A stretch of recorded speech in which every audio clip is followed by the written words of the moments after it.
Everybody act tough when they up. It's the Boris Dirk podcast, and we are back after a brief holiday hiatus. And we're about a quarter of the way through the season. We've been trying to absorb as much NBA into our eyeballs and ears as we can. And we thought it was time for just a take purge, getting everything that's been sort of bubbling in our minds from watching games these last few weeks just sort of out into the open. So I've got a few things I want to talk about. Drew does too. No fun segments here, just basically emptying the notebook. But Drew, how you doing? Empty the holster. All is well. I know we're an NBA pod, but just want to put my Pablo Torre hat on for a second because I have a bit of a source in the NFL right now. And if you have Pickens on your fantasy football team this week, start him. I think he's about to have the best game of his career. I'm going to leave it at that so I don't get in trouble. I don't want the Fed showing up at my door. The first place you have to start with this season and the story of this season so far, who I saw 2 nights ago with friend of the pod and member of the BD Legal team, Nate Levitt, the Oklahoma City Thunder, who are off to a 20-1, 21-1 start. They're obliterating their net rating record from last year, or they had the second best net rating of all time behind the 96 Bulls last year at about plus 12. This year they're at plus 15. They didn't have J-Dub for the first, 17 games of the season. He's starting to look good, especially the game I went to. He really kind of carried the offense in the moments when Shea was out of the game. Shea's gotten even better. AJ Mitchell's breaking out. Like, this team just looks like an absolute juggernaut. And there's a couple challengers that we'll get into, but I think this is the clearest favorite we've had for an NBA champion since the Warriors, like the peak KD Warriors. Yeah. Prayers up for Nikola Topic. I hope Thomas Sorber is healing quickly. We didn't expect Sorber to be like a massive impact guy as a rookie, but he certainly is pretty polished for his age. The fact that they are this good and probably better than last year without those two guys in the rotation just speaks to the genius of Presti's team building. And yeah, like I just said, I think this team is actually better, at least offensively. The ball is zipping around more. The extra passes are crisper. Everything feels faster and more decisive on offense. Now, when things slowed down for them in the playoffs last year in the half court, it was not the same explosive offense and sharpshooting offense that we'd seen in the regular season. So time will tell. But it's pretty sick the way Shea's been open in the aftermath of their title about how that run wasn't exactly the way he wanted it to go. Personally, from a team perspective, we saw the times that like the butt clenching offense, reemerged for them, and they had to rely on defensive swarming to kind of stay in games against really good playoff offenses. It was not always smooth sailing. The Nuggets pushed them to 7. The Pacers pushed them to 7. Who knows where we'd be right now if Halliburton didn't get hurt. Sorry to our devoted Thunder listeners. But yeah, there is just a confidence, a swagger, and a zippiness with which their offense is churning that I don't think they had last year. And I know I'm not, saying anything that novel. They're 21-1, 22-1 now, 21-1. With an just absurd 15.3 point differential. You've tweeted it. This is all-time stuff. Literally the all-time point differential, and we're a quarter way through the season, which is also crazy that we're already a quarter through. Yeah, and if they had weaknesses, or they did have some weaknesses last year, which showed up in the playoffs, which were basically offensive creation outside of Shea. And I feel like that's been already addressed in a number of ways. First of all, Shea himself, I think, has taken a real leap as a three-point shooter. He's up to 43% on threes this season, which would be a career high by far. We'll see if that holds up. But he is now hunting those threes and step back threes in clutch situations and hitting them at a really high clip. He's also got this new celebration going on where it's like kind of a gun, kind of a bow. I can't quite tell what it is, but career low in turnovers, career high in assists, career high in 3-point shooting. Like, Shea has gotten even better to the point where it's now, I think, like a real conversation between him and Jokic as the best player in the league, as opposed to him being sort of the clear number 2. And then they have two guys who, in a normal, I don't like selecting these types of guys for most improved player, but they have 2 guys I think could qualify and will get most improved player votes. One being AJ Mitchell, who I don't like voting for those guys because, not that I vote, but I don't like picking those guys because he's a second year and you'd sort of expect him to get better. He's too young for us to sort of know what he was before, anyways. And Chet Holmgren, I think, has gotten meaningfully better this year. Even though his numbers aren't that different, he just looks a lot more like his pre-hip injury self from last year in terms of his offensive fluidity, his ability to generate his own shots, and sort of the creation that they're getting from AJ and Chet, with J-Dub coming back and hopefully not having to play through that same wrist injury that sort of limited him in the playoffs last year. I think they're going to be able to piece together a lot more offensive creation with those guys around Shea, on top of what continues to be the best defense in the NBA and the best defense we've seen in some time. Yeah, you've got Cason Wallace, 6'3" Kawhi, just producing like multiple defensive highlights per possession sometimes. AJ Mitchell, there's a level to his burst. As a guy who loved him before his draft, I didn't even see coming. It's a little bit TJ McConnell-esque, the way it'll look like he's in floater range, and then all of a sudden there's like this super burst lunge toward the basket, and he's using every inch of length to finish over a bigger defender. His change of pace, the Euro influence in his game that's so evident, obviously he's a Belgian guy, is so fun. And the lefty swag. I could watch him create looks for himself and teammates all day. Yeah, a lot of Tony Parker in his game. Yeah. I likewise liked him, loved him in the draft. One spot more than you did, for the record. But moving on, no. Little Goran Dragic, I think he might have helped me with that comp, but he's got some Goran to him. He had a whiff of Jalen Brunson to him in college. It was just he was playing against a really sort of weaker competition level at UC Santa Barbara compared to a lot of the guys who went above him, but his speed is translated. I think he's an underrated defender too. And yeah, he just looks like he's going to be awesome. He fits right into their defensive culture. It isn't like they have, a great point guard off the bench who gives a little back defensively. He's strong. He's thick. He moves really well laterally. I've seen him stand up a lot of dudes I didn't think he was going to be ready to guard this soon. And, I was saying last year that I thought AJ Mitchell might legitimately be like a positive starting point guard in the NBA. This could easily end up being a Brunson situation now. We've seen enough from him. We've seen a ceiling. We've gotten a glimpse of a guy who actually might be a star guard if he had, the opportunity for more usage like he did before J-Dub came back.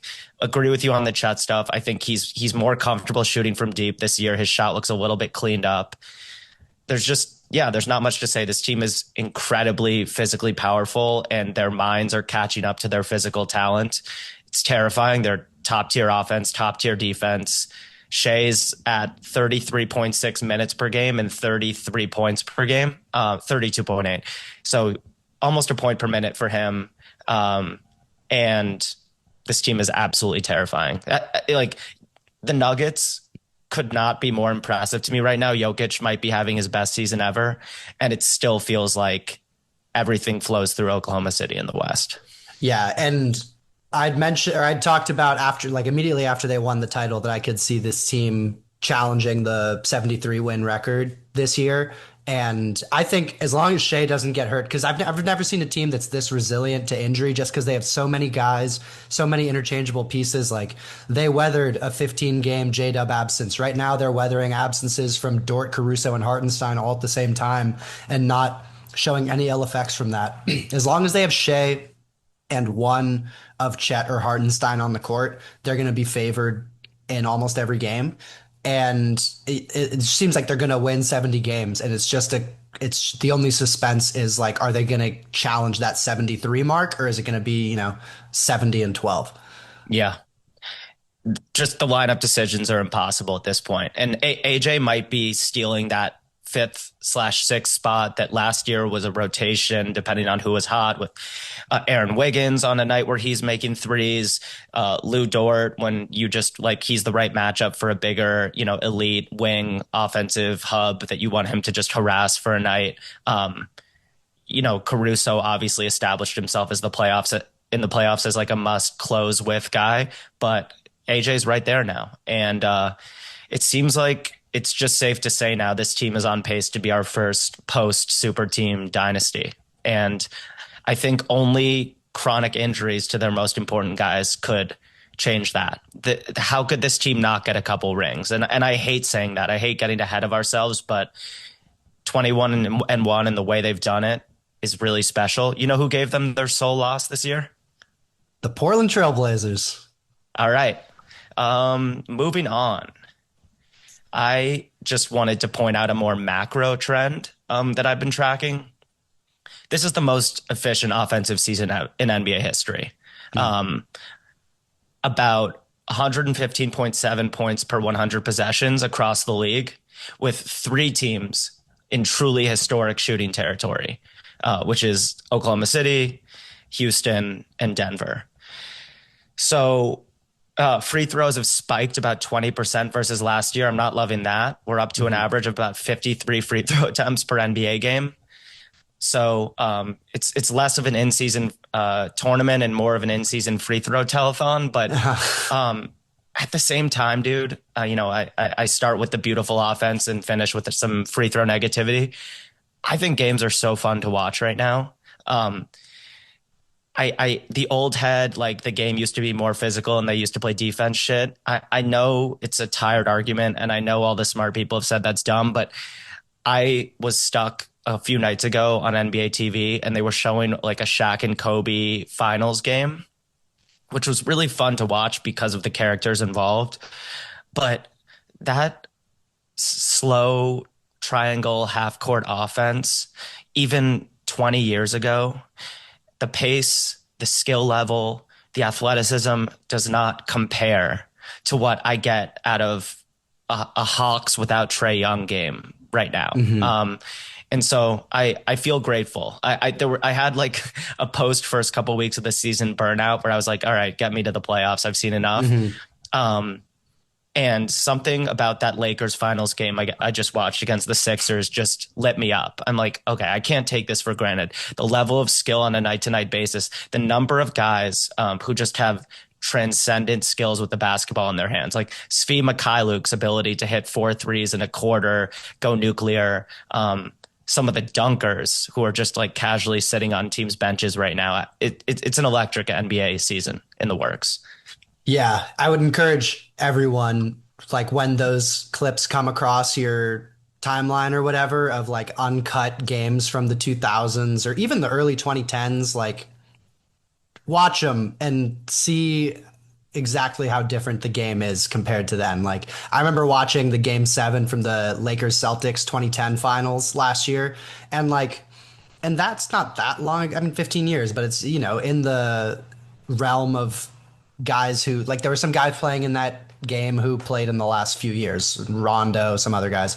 That it just seems like such a drastically different sport style. Guys will go entire possessions without, leaving a 15-foot radius of the basket. And now it's undeniable that it's a harder game to play in terms of the amount of ground that you have to cover defensively. I've been tweeting about this and sort of doing some amateur research on the amount of miles people are running and teams are running and how that correlates with teams taking more threes because you have to cover farther out. You have to tag the roller and get all the way out to the corner on a pick and roll instead of, stopping a guy from rolling to the basket and then your guy's just chilling 4 feet away. It's undeniable that it's a harder game to play now, sort of on your joints, on your changing direction and all that. And yeah, there's 3 teams already this year who are on pace for the best offense in NBA history by efficiency, I think. I think we also just need to judge aesthetically what we're seeing a little bit differently because I'll get fed up with teams' defenses when I see, easy layup finishes, uncontested threes. Those are just part of the game now because of how fast things are moving. It doesn't mean a team is quitting always, although there are a couple teams I want to talk about today that I do think are quitters that I don't buy as contenders who have really good records.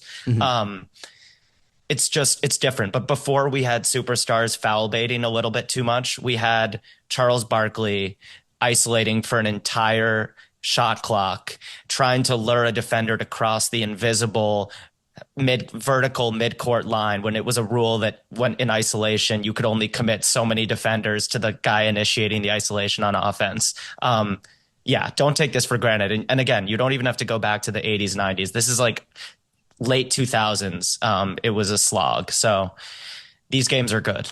Yeah. All right. My next one is the best five players in the world who are now clear all got better. So I talked about Shea and the jumps that he's made in key areas. Jokic is having maybe like the most efficient high volume scoring season ever while averaging a triple double. He's his effective field goal, I think, is 70%, or it might be his true shooting is 70%, which is just like, that's kind of Mitchell Robinson type stuff where you're just dunking everything. It's not what you would expect to see from someone who has such a heavy offensive load and takes shots from such a variety of spots on the floor. He's playing the best ball of his career. Giannis, who we may talk about more, is averaging a point per minute, which has not been done very often in NBA history, at least at this scale, on career high efficiency. So he does have some durability concerns, and there's sort of now rumblings about possible trades with him, although I really have a hard time believing he's going to get traded during the season. But he's playing the best ball he's ever played, at least on the offensive end. Luka is averaging a career high in scoring, boosted in large part by those free throws that you were mentioning as being up. But he's leading the league in free throws, averaging over 12 a game, which a lot of it is very sort of baity, but a lot of it is guys not being able to stay in front of him. So he's having the best scoring season of his career. And Wemby, who's should be back in like a week or so, but before he went out, he was looking like he might kick out one of those guys who are entrenched in the top four and make a case for himself as a top 2, 3, 4 player in the NBA, particularly with the way that he started the season. All five of those guys look incredible and they're getting better. And it's probably the strongest top five we've had since like 2017, maybe, where it was like LeBron, Steph, KD, peak Harden, peak Kawhi. Like, I'd probably put that on a similar part of what we're seeing now. This five might even be better at the bottom, at least, than that five was. But just if they're not all going to make it because of games played and stuff, but if that were the first team All NBA, that'd be one of the strongest first team All NBAs we've seen in a really long time. Yeah, and most of the best players in the world are not as nauseatingly heliocentric as I feel like they've been in recent years. Yeah. Jokic's scoring was down the first several games of the year because he just didn't seem like he was in the mood to score 30 a night. He was closer to 20. Scoring's been way up recently. But other than Luka, I see this general trend toward sort of concise, quick decision making, even among the superstars, which is fun to watch. A little bit less with Giannis because he has so little help. But on the Giannis thing, yeah, boycott Shams. Who knows what's going to happen? We hear it every year. We have no scoops there. Yeah. But the top five guys have been absolutely magnificent to start, and the MVP race is probably going to involve more horses than it did last year. Yeah, and quickly on Shea, I want to make a note since, as I said, I just saw the Thunder play the Warriors a couple nights ago. Shea is like one of the most. It reminds me of kind of peak KD in terms of the effortlessness of the scoring, where you're like, oh, he feels like he's not really, putting his thumbprints on the game that much. Then you look up and he has 28 or whatever. In the game against Golden State the other night, he didn't touch the ball the first 3 times down the court. It was like Casey Wallace got a shot, J-Dub took a shot, AJ Mitchell took a shot, and then suddenly, still by the end of the first quarter, he's got 12 points, and then at halftime he's got 20, and he ends up with 40. Like, it's insane that he just gets to his number of 25 plus extremely effortlessly, often not even playing the fourth quarter. He looks a little stronger too. He's always going to have that wiry, strong build, but I just was watching him last night. There's like a grown manness to his frame. I think he's added a little weight. He looks a little bit more like J-Dub, like taking the first and second bumps and still finishing through contact. Yeah. And he continues to take it personally when teams say, some of our best offense is just going to be attacking you so that, you're not as energized on the offensive end. And he really lives for those defensive challenges. Yeah, and this pod won't be all about the Thunder and Shea, but I just can't believe that there were prominent NBA voices last year saying that they would take Anthony Edwards over Shea as like building around them for their careers. Like, it's just so clear we're watching like the next iteration of Kobe Bryant, like a more efficient like late career Kobe. He doesn't have the athleticism of like peak Kobe, but this is the 2020s version of Kobe Bryant that we're watching. But Shea might be more athletically unique than Kobe. Yes. Unique is a good word. with the flexibility, the ability to stop on a dime. He's physically more interesting to me than Kobe because we've had a lot of 6'6" super athletes. Like there are guys who jumped higher and ran faster than Kobe. Clearly, Shea is one of these guys whose unique athleticism doesn't show up in a combine setting, but I bet sometime soon we'll have metrics to help understand why guys like Shea are simply different when it comes to, pace, creating space. And a lot of it is just IQ. Like he just has an incredible one-on-one IQ. And like you said, there's very little ego to his game. He trusts his teammates. He knows he's going to need the ancillary guys to be confident come playoff time. And yeah, that team's a runaway train. Yeah. All right. Do you mind if I give another one? Because I feel like it dovetails off this conversation well. I would be shocked if an Eastern team won the finals. Like, I just don't see any scenario where if you went to I was going to say, if you went into a coma a few years ago, you wake up today and say the East is upside down. We've got 17-5 Detroit Pistons, 15-7 Toronto Raptors, 14-7 Knicks.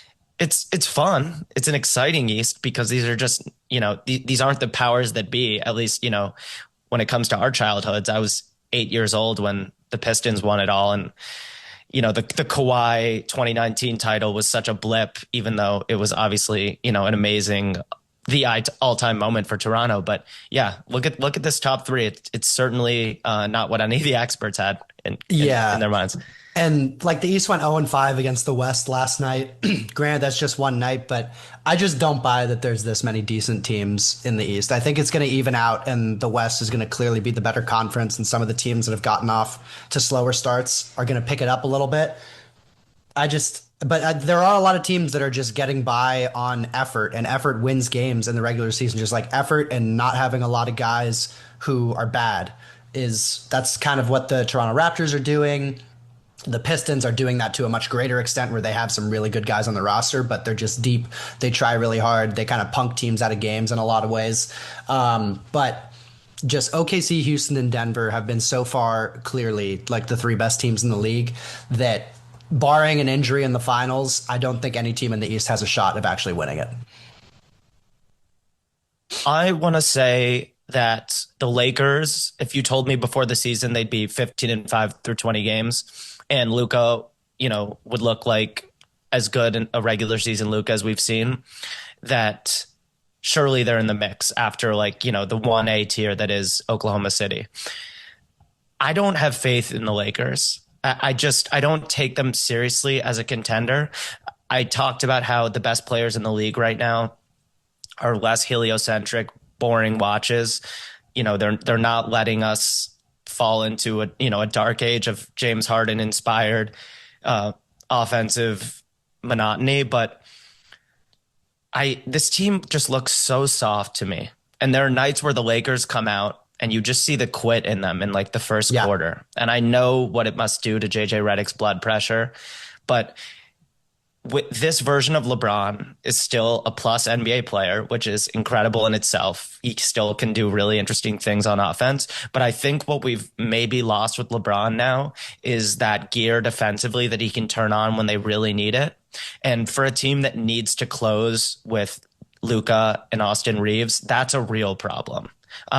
They just don't have the toolsy defenders around those luxury offensive players, I think, to scrape together a viable playoff defense. And I know it's a crazy thing to say. They're second in the West, even though everything's clustered and we're only a quarter of the way through. But in my mind, I've just kind of written off the Lakers. And I think in order for them to turn this around, in my mind, obviously the standings look nice for them. It might require a Lakers version of that mid-season Dallas acquisition of Daniel Gafford and PJ Washington that sort of electrified the Mavs roster the year before they traded him when they got to the finals. I think, I just think this team is missing elite Luka teammates in that way. And, if they make that trade in December, late December, Max might come on the pod and say it's poor asset management, as he did with Dallas when they got PJ and Gafford. But I feel really strongly about this. And I was talking to a friend at work who's a diehard Lakers fan, and he was talking about the Suns game the other night and just how against a team that plays really hard and makes threes, you just see the Lakers, like not competing. Like it just, and it really, JJ Redick has talked about this ad nauseum. Like more than half the battle in the regular season, the intensity and the physicality of today's NBA is just playing your asses off. And I can't count on the Lakers to do that. Do they have the top end talent? 100%. And I think Austin Reeves is going to be a better playoff player this year than he was last year, but they're just going to give so much back. And I don't think they have the youth, the energy, the athleticism that you need to change ends the way that some of the other teams at the top of the West do. Yeah, they're able to get punked in a way that a great team shouldn't be able to be punked. And I love LeBron, but he's old and he often drives that sort of quit that you're describing where he's 40 years old. He doesn't want to, when they're down 10, recover from the rim to a wide open shooter in the corner. So you'll see him kind of make a show like he's going to the corner. The guy hits a three, LeBron hangs his head, and you can feel kind of the energy sag out of the team from that. And when you have Luka and LeBron as like your two leaders, and they're at this point in LeBron's career and at all points in Luka's career, they're not like multiple efforts defensive guys. You have to find that from other places on your team. So I think it's partially a structural thing, partially like a mental makeup of this team thing where I think the Rui, LeBron, Ayton, Luka, like you can't play all four of those guys at the same time. They don't really have a great solution to that on the team right now. Like Marcus Smart kind of fits in there as like the high effort perimeter chase guy, but I agree that they need some sort of trade for 3-and-D wing, ironically like a Dorian Finney-Smith, like prime Dorian Finney-Smith, not current Dorian Finney-Smith. Well, we haven't seen him yet, right? He hasn't come back for Houston. He hasn't played yet. So far that transaction of getting Jake LaRavia and letting Finney-Smith go is a win. But yeah, I do think they could knock off like they match up pretty well with Denver from their matchups in the past. Like I could see them like things going their way and them winning like a playoff series over Denver or Houston. But at the same time, like if they get Minnesota again in the first round, I really worry for their ability to win that series. Just like these teams that can overwhelm them with athletes and effort, like we saw with Phoenix, can really make them tap out in a way that like, against a more finesse team, they actually have a shot. So I agree. I don't see them making the finals. I do think that they could be like a sort of wild card, knock out one of the top teams in the West and then eventually lose before getting all the way. But I do think if they can get their assets together to get that like elite defensive wing around the Luka AR, LeBron Ayton foursome, they do become a really dangerous team because the offense is legit. All the respect to Luka, the all-time artist, but yeah, I think it is a real drawback to his game and watching him that you could give him some really, really talented players and he still might be better off with peak Dorian Finney-Smith, peak Reggie Bullock, just a rim runner who doesn't do much besides protect the rim and finish lobs. He's very, very inflexible, and I don't watch Luka and think, man, he'd be fun to play with and pick up. Whereas you watch like the other guys in the MVP conversation right now, and I think they can even Giannis not being a long range shooter, I think could fit into any team and make them better. Yeah, at the same time, without having to rearrange the roster to maximize things. Yeah, exactly. At the same time, something that does bode well for their playoff chances I was seeing floating around today is they have, I think, the second or third best half-court offense in the NBA this year. I think it's OKC, Denver, and them have the three best half-court offenses in like minutes that matter. So that bodes well for them being able to continue to score consistently in the playoffs when things slow down. The problem is if you get into a matchup with a really athletic, good defensive team, you might be in more of an up and down game, and they would really struggle there because their transition defense can fall off a cliff. But yeah, I do think they're a move away. At this point, they're kind of like a dangerous round one, maybe round two team. Yeah. They're not as dangerous as Adam Silver with your IP address, but yeah, go on. Give me one. All right. Um, let's see. Let's talk about the Spurs, who are pretty close, I think, to popping. Top six in offense and an above average defense that should get better when Wemby returns, hopefully next week. De'Aaron Fox is kind of happening in these last couple weeks. They're 7-2 since Wemby went out, with some impressive wins over the Hawks, the Nuggets. The Blazers are always frisky. And once they get Wemby back, and we'll see if they make any sort of in-season acquisitions or not, but this team's deep, they're athletic, and they seem like right now they're fourth in the West. They're probably going to finish in the top six and I think be a really fun playoff team. So they could be closer to contention than we thought before the season. Do you trade Dylan Harper and the whole shelf of picks for Giannis right now as San Antonio? So I think there's a couple ways to look at it. One is the increasingly popular view that even though Wemby is super young, you don't know exactly what his longevity is going to be based on how tall he is and his injury history. So maybe you do want to kind of go for it sooner than you would normally with a guy in year three, which I could see. I think if it's Castle and all, I know you love Castle, but I think if it's Castle and all the stuff, I do it. And then you've got Harper, Wemby, Giannis, and still like a bevy of other young guys and veterans. And I think that's like a real contender. If it's Harper, that's tough. But you still do have Fox. If there's a way to get it done with just Fox and like all the draft capital you have, and then you're left with Harper, Yeah. Castle, Wemby, and Giannis, you have to do that. It's a no-brainer. Yeah. But I do also see I'm not sure that team's good enough to beat OKC anyways. So maybe you just sort of wait it out, and let the guys grow organically. But as an Eastern Conference team right now, you're just trying to steal a finals appearance like the Pacers did last year. Like you can't be thinking about your finals matchup, I don't think. Or sorry, this is the Spurs. I was thinking Bucks, got my wires crossed.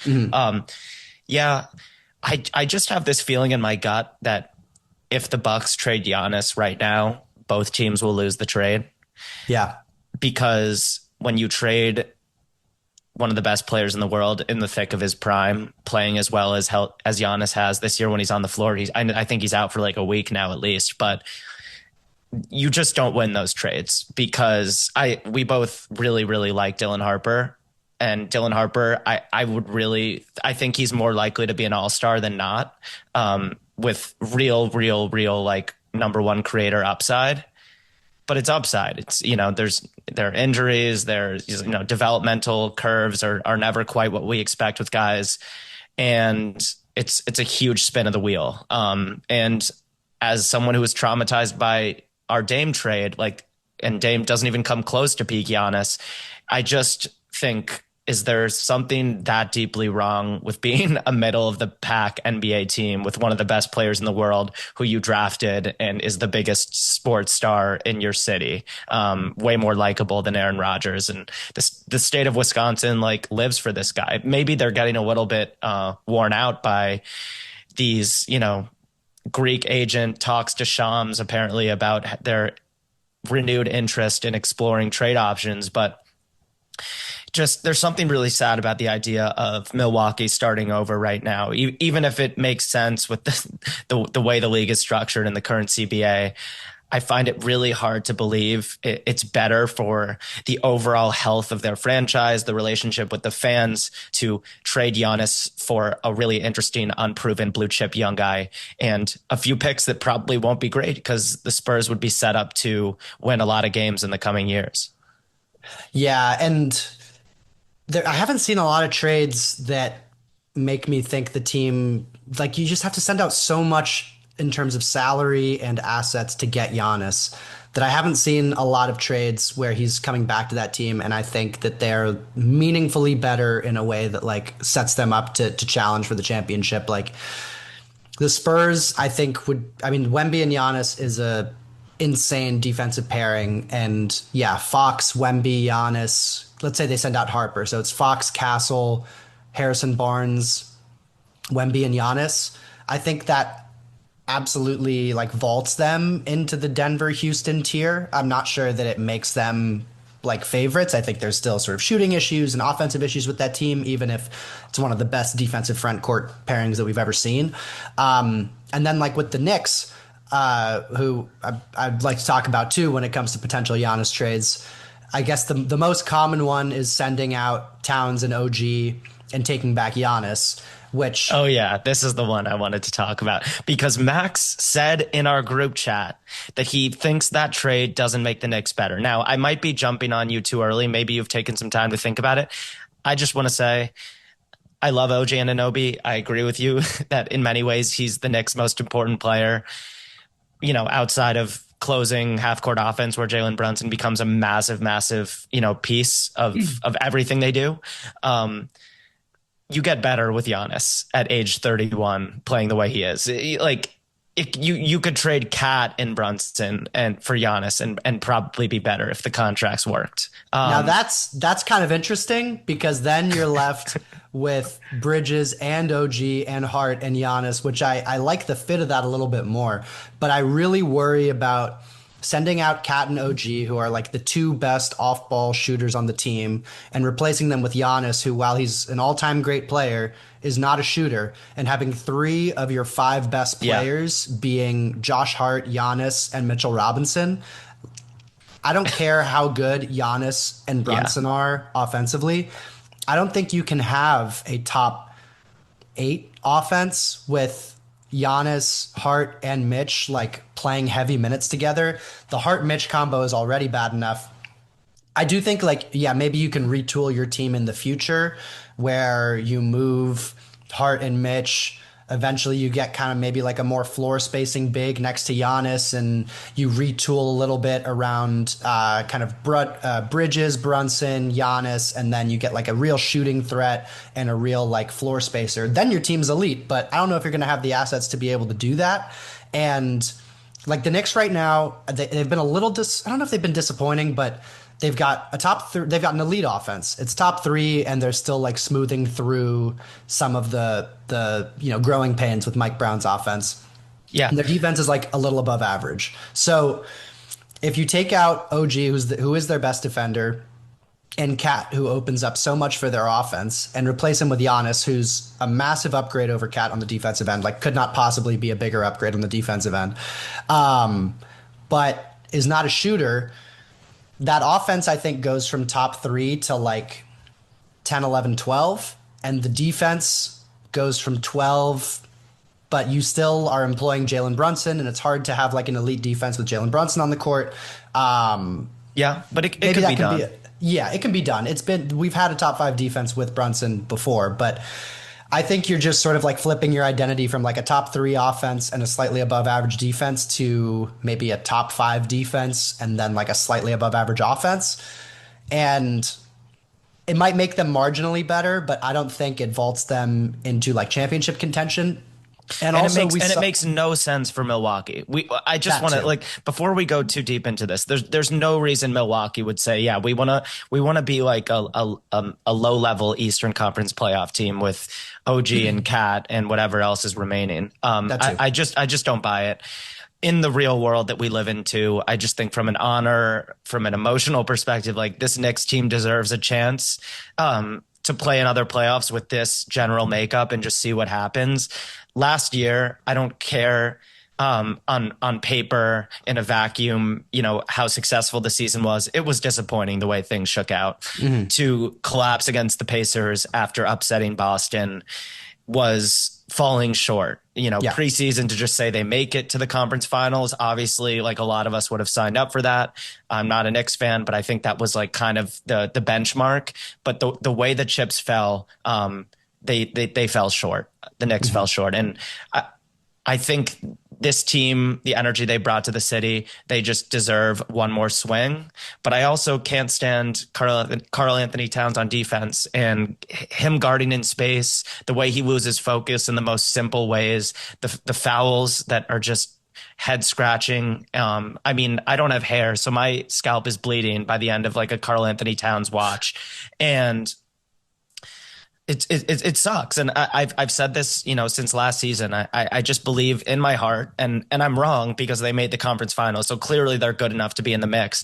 I just in my soul feel like Brunson at the head of the snake and Towns at the tail of the snake is not a championship formula, but the East is wide open right now. So we just need to kind of adjust our standard for a finals level defense. And this team is, I think they're going to be better than Toronto when push comes to shove. I'd still take them over Detroit, I think, but maybe not the way Cade's playing. But again, Milwaukee doesn't do that. An interesting one, going back to the Spurs conversation. How about if the Bucks said, give us Castle and Harper, no picks, just get us to the right money number, Castle, Harper contracts? No, because I think that both, like Harper, I think is probably worth as much as like the tradable picks that San Antonio has to offer, pretty much. And Castle's not that far behind that. So no, I think I would be less likely to do that than Harper plus a ton of draft equity or Castle plus all the draft equity. And every talented, young, smart team is watching the Thunder's building process and saying that that's the path today. The path is to get as many bites of the draft apple as you can and build organically, maximize guys on their rookie contracts before the money gets massive. And it feels like the Spurs should not be doing anything drastic. To your point about Wemby's health, it's interesting to me that people say we don't know what the longevity is. So maybe the Spurs need to go all in right now while they have one of the best players in the league before his 7'6" frame breaks down. But the counter argument is if we're not certain that Wemby is going to be playing in 6 years, shouldn't we let this organic process play out and, allow Dylan Harper and Steph Castle to become the stars they look like they can be? Because then they end up being like your Maxey, VJ Edgecombe as, Embiid's body breaks down earlier than you'd hope. Now, I love Wemby. Wemby could be the MVP next year if he can somehow play 65 games, but there's too much uncertainty right now. And I think you need to let Wemby come back, see if he can sustain it, and go from there. That's what I'd be thinking as San Antonio. Yeah, and Wemby, like, to be clear, he hasn't had any major injuries aside from the blood clots, which is more of a medical condition than an injury. But when you see the like beautiful slow-mo mix on social media of Wemby like dicing someone up in isolation, dribbling and crossing over like a 6'5" dude, it's so easy to see how those feet and ankles and knees like can't sustain. Yeah. The skills that he deploys on an NBA floor. It's just like the ankles. It looks like he's rolling his ankle on every crossover. And I really hope he doesn't become a cautionary tale. It's why I was so scared of him as a prospect. Sure, none of these injuries are, quote, serious, but he's also not played a lot of games in the NBA. And it's just he's not Zion. He clearly has a much, much stronger mental makeup than Zion Williamson. And I believe that Wemby's doing everything in his control to be durable. But, people compared him physically to Ralph Sampson. This is a lot like early years Ralph Sampson, just like, why isn't he on the floor? So, yeah, I hope that turns around soon. He's also on one of my fantasy teams, and I need those blocks. So, Wemby, get well. Yeah. One question that came to mind from that discussion, not to put you on the spot, but if you had to pick your Eastern Conference Finals, who would be in it and then who would win? Right now, who would you pick? So I think I had Cleveland over Orlando, and both of them have looked okay enough that I don't want to ditch that pick.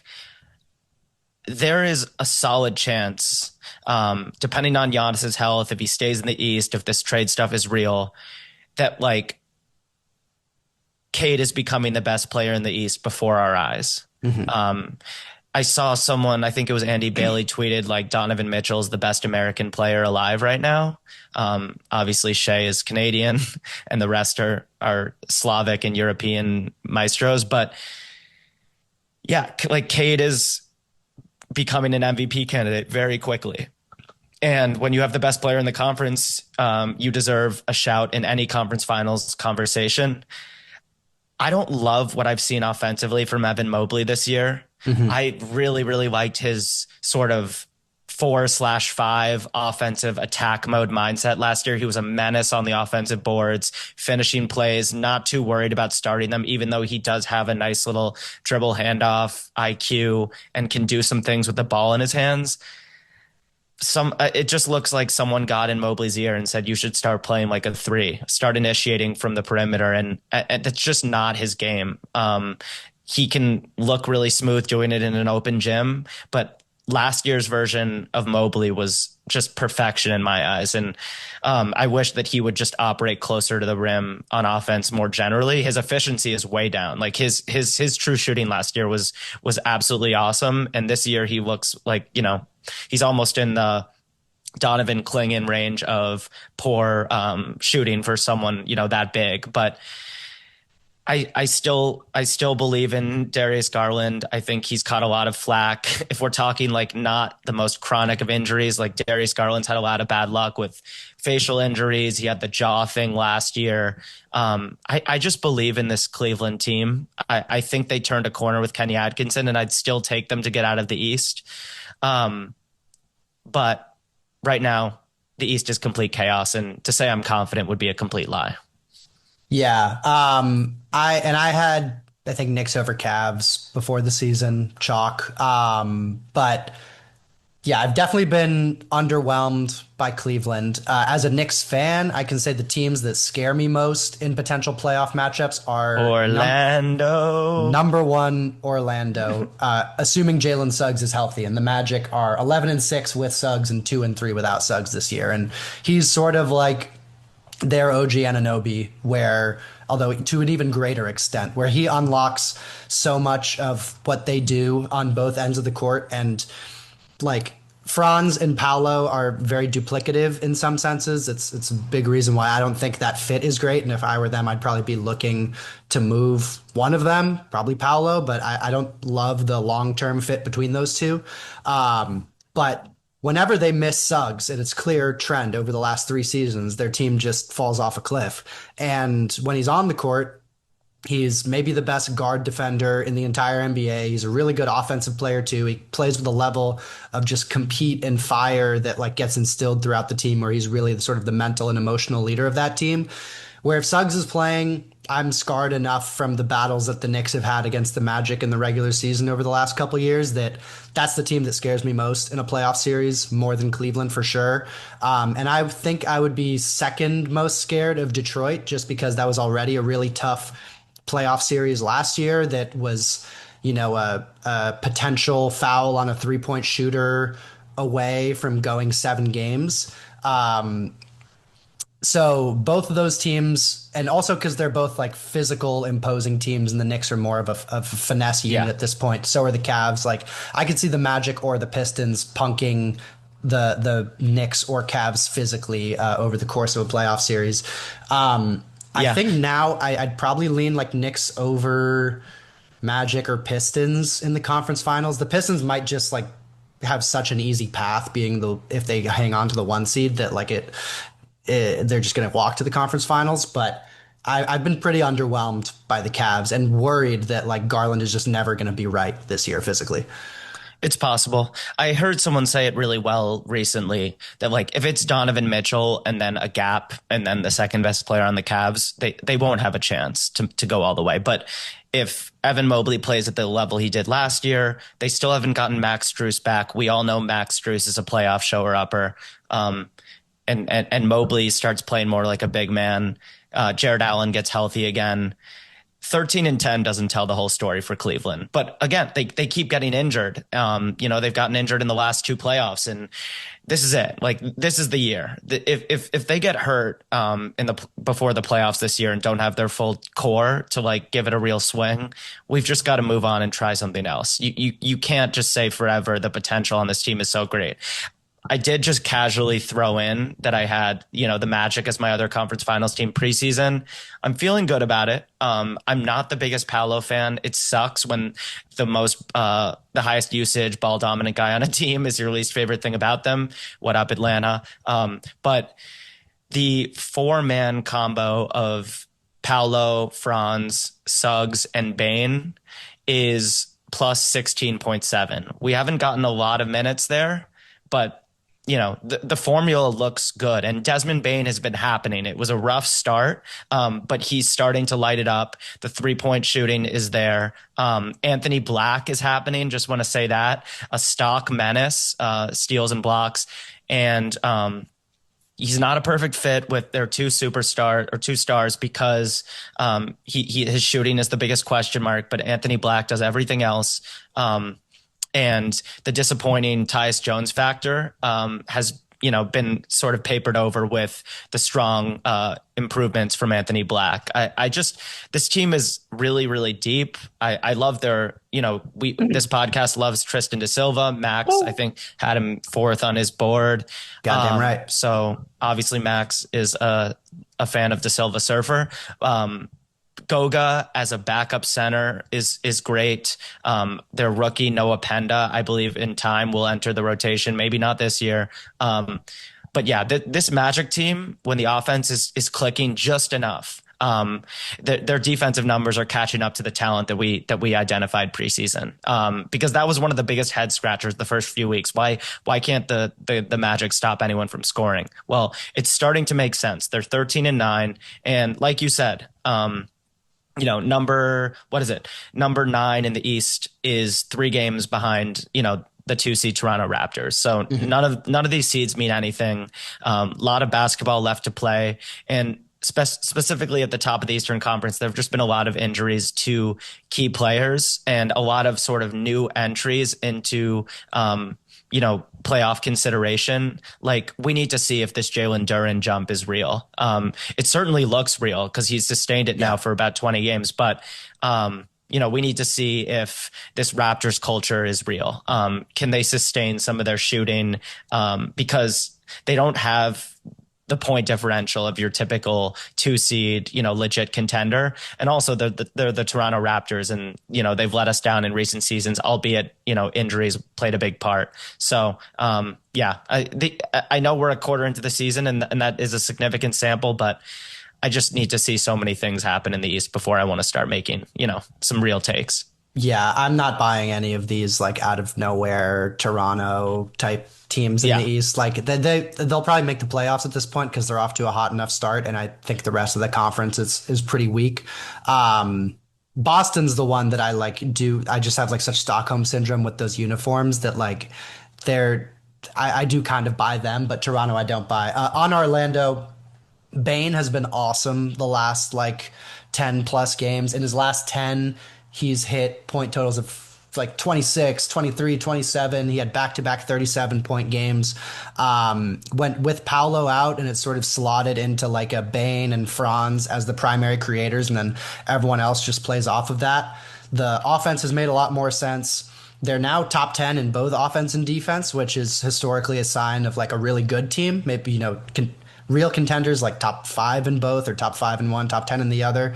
They're like 8th and 9th in those two, but they've looked really good. And yeah, some year 2 pops from a lot of my draft faves.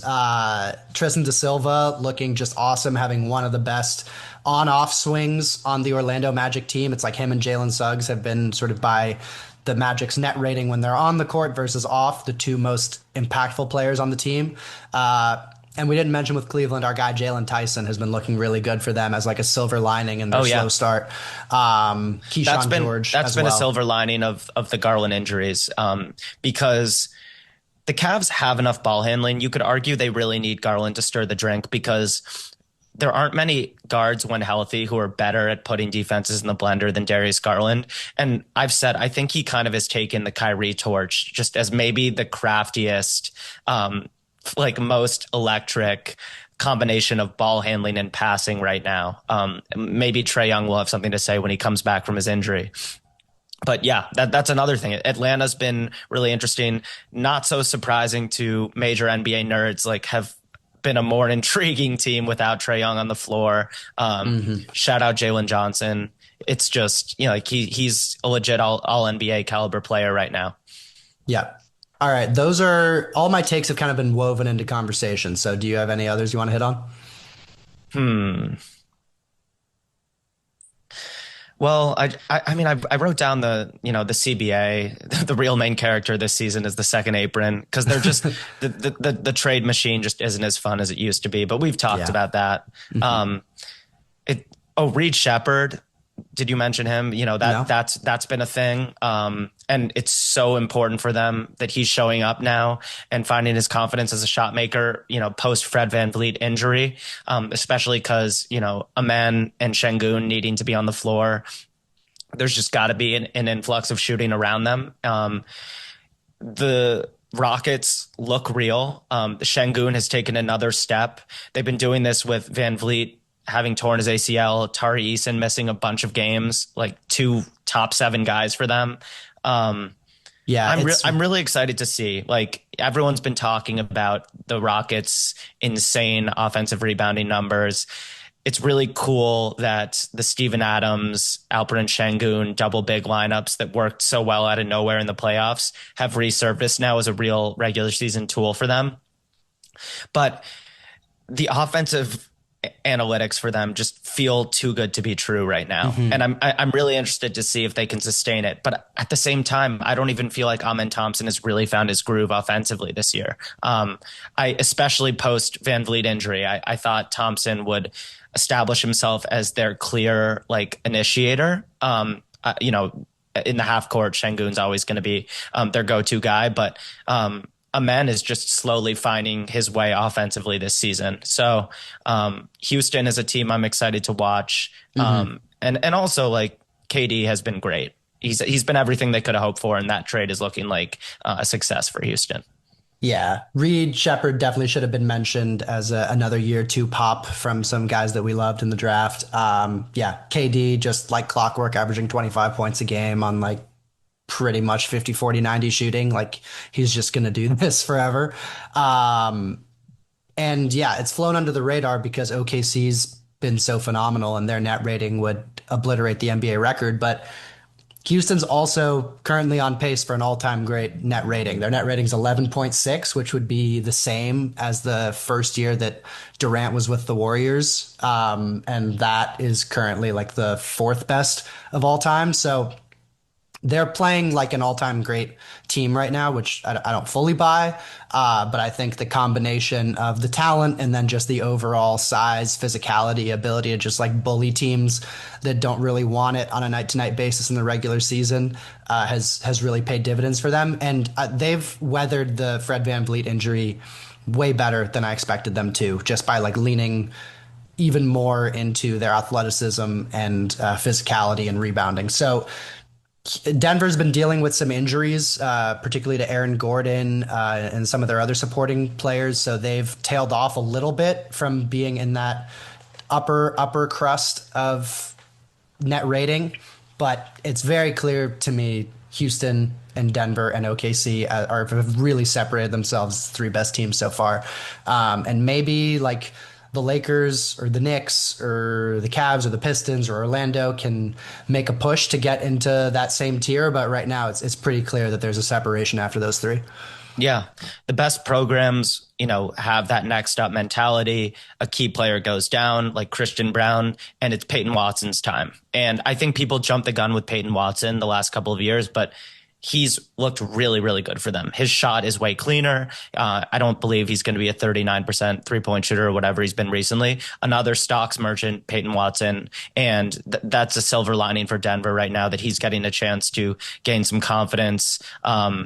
The same way that, J-Dub starts the season on the bench and AJ Mitchell gets a chance to expand his game and show us a lot of things he's probably been doing in practice since the Thunder drafted him. But yeah.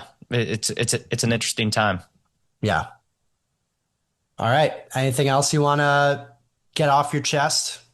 Shout out Denny Avdia Oh putting up yeah. about 26, 7, and 5 for Portland while handling primary creation. He is, I think, top 12 right now in offensive plus minus, box plus minus, 38% from three.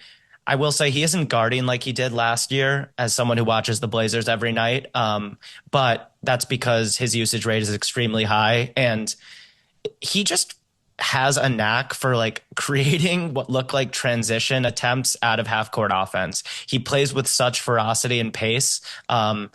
It's not, no one will ever be prime Russell Westbrook esque, but just the way that Denny Avdia brings the fight to you as a driver out of nowhere, you're just like, gee, he looks like a nightmare to guard for 48 minutes. And it's just, Wizards fans must be screaming into the void, but yeah, I mean, we could give a little shout out to Phoenix, who plays so damn hard. I don't know a lot about this coach, Jordan Knott. I've only watched a couple Phoenix games, but I mentioned that Lakers win they got the other night without Devin Booker. They're really fun. They've got also Jordan Goodwin doing things in Phoenix. Shout out, one of our niche favorites. Gillespie's been an awesome story for them. I just did not expect the Suns to look this competent this early, but shout out Jordan Knott, maybe one of the young coaching stars of the league right now. For sure. And it seems like they're a quintessential like effort and physicality in the regular season team. We've talked about this in the past, how there's always a team that overachieves in the regular season where like, if you want to be a team that like scraps its way to like a 45 wins, 44 wins through just effort, determination on a night to night basis, like that avenue is there for teams as long as they have a certain amount of quality players. We've seen it in the past with like the first Tibbs year with the Knicks and teams like that. The Suns, ironically, like a decade ago with Dragic. And the Suns seem like they're doing that right now. And it's also partially that all these teams in sort of the middle to bottom of the Western Conference, particularly these aging teams like the Clippers, the Mavs, have just gotten off to these really anemic starts. And I'd like for some of those teams to wake up, please. Like the Clippers, you should not be this bad. Dallas, now that Anthony Davis is back, you should not be this bad. So I'd like for someone in those two, or like Portland or Memphis, to really pop and make the kind of play-in mix in the West a little bit more interesting, because right now the conference kind of falls off a cliff after you get to the Warriors at 8. That's what I'm looking to see in the next few weeks, is can a couple of those Western teams really like get their season back on track and challenge for a playoff spot, or do we already have our 8 playoff teams? I'm glad you mentioned Dallas, because Cooper Flag is legitimately amazing. And he's going to go under the radar now because the Mavs will probably fade into irrelevance as the season progresses. They're 8-15. AD's coming back, but how long will AD be back? We don't know. AD does not look like he's in good shape to me. I just saw like a photo of him and LeBron a couple of years ago, and it looked like he was way more lean. That's not a good sign for a guy whose body has so much wear and tear on it already. But shout out Cooper Flag. He was super inefficient to start the year, but I really, really love watching him play. And he just looks like a higher IQ Pascal Siakam type of two-way combo forward beast who should never have been playing point guard to start the season. Not quite as reprehensible as the Spurs deploying Jeremy Sohan as their point guard a couple of years ago, but certainly up there. So Flag has been awesome. Don't let the record and some of the efficiency numbers fool you. And then Derek Queen on the worst team in the West. I think you and I both kind of said we'll just pass on the Derek Queen slot machine. He was a fascinating evaluation out of Maryland. And obviously the Pelicans mortgaged their future in hopes that he and Jeremiah Fears would usher in the next generation of New Orleans competence. Derek Queen just has some really, really, really interesting skills. And there are a lot of guys I would bet on to be better than him who have much lower chances of being the best player in the world in 5 years. Like there's a ceiling with Derek Queen. I wouldn't want my franchise to go all in on him, but what he is able to do in transition as a creator, the behind the back passes are not what make him special, but they're certainly a nice little side dish. I hope that they just let him play 38 minutes a night for the rest of the year, because what else is the point? You went all in on him. You traded next year's pick unprotected. Let him cook. See what you can do, because he might be next in line in the this generation of really, really, really interesting big man offensive hubs. Yeah, I was definitely like you, lower on Queen, and generally, I'm not ashamed to admit that I like to root to be right, almost above anything else. But it's impossible not to like love watching Derek Queen's game when you see him. Like just the creativity. He plays like very few players in the history of the NBA play from a style perspective, and his sort of nimbleness or agility at his size, and his creativity with finishing and pump fakes and passing. It's like from the games I saw in college, and I have a sort of limited process where I just watch like a three full games of each guy, maybe a little bit more. I saw sort of the scoring creativity. I didn't see quite this level of playmaking and handle creativity, but he's looked awesome, and he's looked bigger than I expected him to look too. Like I was kind of lower on him because I thought he was a power forward pretty firmly, and I thought like he's kind of a Julius Randle upside, where I don't really know how high I want to take that guy because it's hard to fit around that. But if he can legitimately be a center going forward, that does change the sort of outlook for him. But yeah, and happy you brought up Siakam for flag because that's my favorite comp for him. But it's a two-man race for Rookie of the Year right now, I think, between him and Khan, the Duke. Oh, the yeah. Dukies. The Dukies. I was like, is there a fun team in the East I want to talk about that isn't winning many games? And I wouldn't say Charlotte because my eyes literally bleed watching some of the shots that LaMelo Ball is still taking in the year of our basketball gods, 2025. His legs on catch and shoot threes are unbelievable. Like the shit he does with his feet, just taking an open corner three, and they go in, but it's just like, what the hell is this? Charlotte, Orlando, Atlanta, three teams off the top of my head who have a lot of interesting stuff going on and really, really frustrating high usage guys at the center of it all. Khan has a chance. I talk every episode about how sometime soon we're going to get that next transcendent all-time gravity imposing shooter.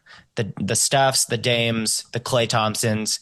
Khan is immediately in that conversation now because of what he's doing out of the gates as a 20-year-old. And he has that absolutely flawless Klay Thompson release and then so much more juice off the dribble and just incredible savvy. He's finding ways to finish despite his ability to get vertical offensively.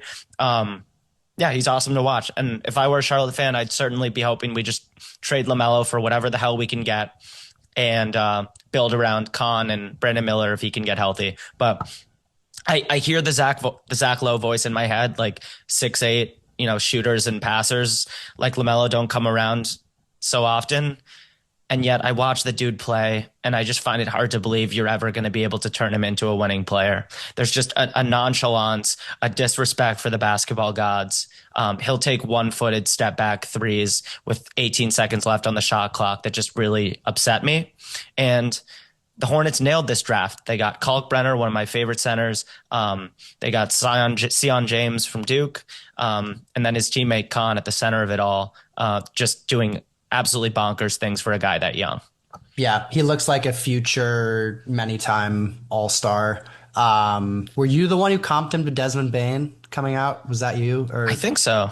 I'd heard that before, and that's one that I really like for him because it's a little tough to find a comp for him. He's got some Reeves to him, but he's like a much thicker, and he's a better shooter. Like Reeves, for all of his merits, is not like a dead-eye three-point shooter. He's like a pretty good three-point shooter.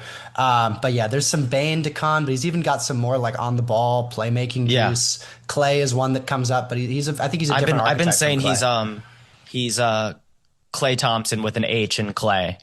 He's got the inside the arc savvy of Chris Middleton, finding ways to create separation despite, the lack of explosive athleticism. And then, from behind the arc, he just looks like an all-world shooter. And that is a really, really, really interesting combination. I keep saying really 3 times. I'm pretty enthusiastic about some of these things. But Khan has been electric. And I also think his ability to play off two is what makes him so much more than a shooter. And the way he navigates the paint, gets guys on his hip, his Nash dribbles. Khan very well might be a centerpiece for them. And this is that's surprising me. And I'm the guy who was saying after the first couple of weeks of VJ Edgecombe explosiveness that Khan was still the guy. I had Khan over VJ. Max didn't. He doesn't want to talk about it right now. I did. You had Khan over VJ? Yeah. At the last moment, I put Khan 3 and VJ 4. Okay. All right. We're in it together.